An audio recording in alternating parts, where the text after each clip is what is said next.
கடலூர் மாவட்டத்திலேயோ திருவண்ணாமலை மாவட்டத்தில் விழுப்புரம் மாவட்டத்தில் வாழ்கின்ற மக்கள் பாவம் பண்ணிருக்கிறாங்களா இல்ல சென்னையில் வாழ்கின்றவர்கள் எல்லாம் புண்ணியம் பண்ணிருக்காங்களா? என்ன பாகுபாடு இது? இது முதலமைச்சர் இதற்கு பதில் அளிக்க வேண்டும்.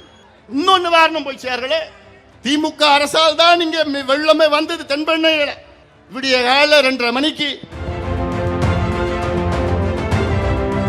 பொட்டாஷ் வேலை 310 ரூபாய் இருந்தது 10 ஆண்டுகளுக்கு முன்பு. இன்னைக்கு 1700 ரூபாய். அது கிடைக்கிறதும் கிடையாது. யூரியா பார்த்தீங்கன்னா அது ஒரு விலை நிர்ணயம் இருக்கு, 266 ரூபாய் தான். அப்பயும் ஒரு 250 ரூபாய், இப்போ 266 ரூபாய். அதுக்கு அதை ஏற்ற முடியல. இதெல்லாம் ஏன் சொல்றேன்னா, இதை விவசாயிகள் இதை வைத்து அவர்கள் வாழ முடியாத ஒரு சூழல்.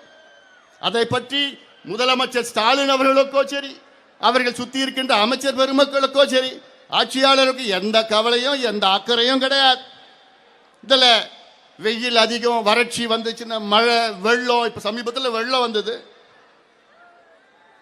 வெள்ளம் வந்து எவ்வளோ கொடுத்தாங்க நிவாரணம்? எவ்வளோ கொடுத்தாங்க? ஒரு வீட்டுக்கு 2000 ரூபாய். அது வரல, அது திமுக காரங்களுக்கு போயிடுச்சு. சரி, 2000 ரூபாய் கொடுக்குறீங்களே, நான் கேட்கறது முதலமைச்சர் ஸ்டாலின் அவர்களே, சென்னையில் வெள்ளம் வந்தது. சென்னை மக்களுக்கு நீங்க எவ்வளவு கொடுக்குறீங்க? 6000 ரூபாய் கொடுக்குறீங்க ஒரு வீட்டுக்கு. தூத்துக்குடி தென்காசியில் வெள்ளம் வந்தது. அங்க இருக்கின்ற மக்களுக்கு நீங்க ஒரு வீட்டுக்கு 6000 ரூபாய் கொடுக்குறீங்க. ஆனா கடலூர்ல வெள்ளம் வந்தது, விழுப்புரத்தில் வெள்ளம், கள்ளக்குறிச்சியில் வெள்ளம், திருவண்ணாமலையில் வெள்ளம் வந்ததுன்னா எவ்வளவு கொடுக்குறீங்க? 2000 ரூபாய். அப்போ என்ன, நாங்க என்ன பாவப்பட்ட மக்களா?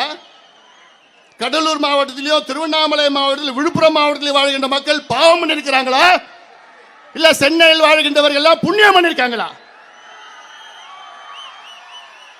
என்ன பாகுபாடு இது?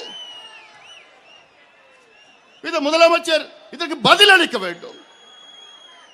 இன்னொன்னு வாரணம் போய் சேர்களே, திமுக அரசால் தான் இங்க வெள்ளமே வந்தது. தென்பெண்ணையில விடிய கால 2:30 மணிக்கு முதலமைச்சருக்கு அன்புமணி சொல்றது புரிஞ்சாதானே பதிலளிக்க முடியும். புரியாம என்ன பதிலளிக்க முடியும்? அவர்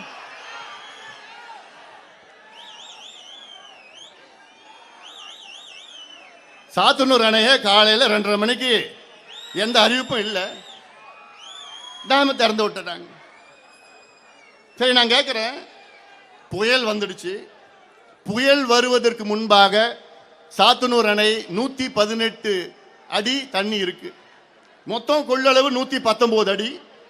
புயலுக்கு முன்பு 118 அடி வந்துடுச்சு. புயல் அடிக்குது, மழை வருது, 52 சென்டிமீட்டர் மழைன்னு எல்லாருக்கும் தெரியுது.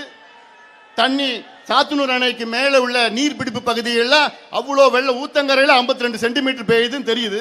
அந்த தண்ணி ஒரு 3-4 மணி நேரத்தில் இங்கே வந்துடும் தெரியாதா? அது குடும்பமா தெரியாது. அதற்கு முன்பாகவே தண்ணியை திறந்து விட்டு இன்னைக்கு 1,70,70,000 கனஅடி ஒரு வினாடிக்கு திடீரென்று திறந்த காரணத்தால் தான் இன்னைக்கு 19 பேர் இறந்திருக்கிறாங்க. 19 பேர், நினைச்சு பாருங்க. ஆனா அதுக்கெல்லாம் எங்களுக்கு எங்க சம்பந்தமே இல்லைன்னு அது ஒரு பொய் பிரச்சாரம் பண்ணிட்டு இருக்கிறாங்க.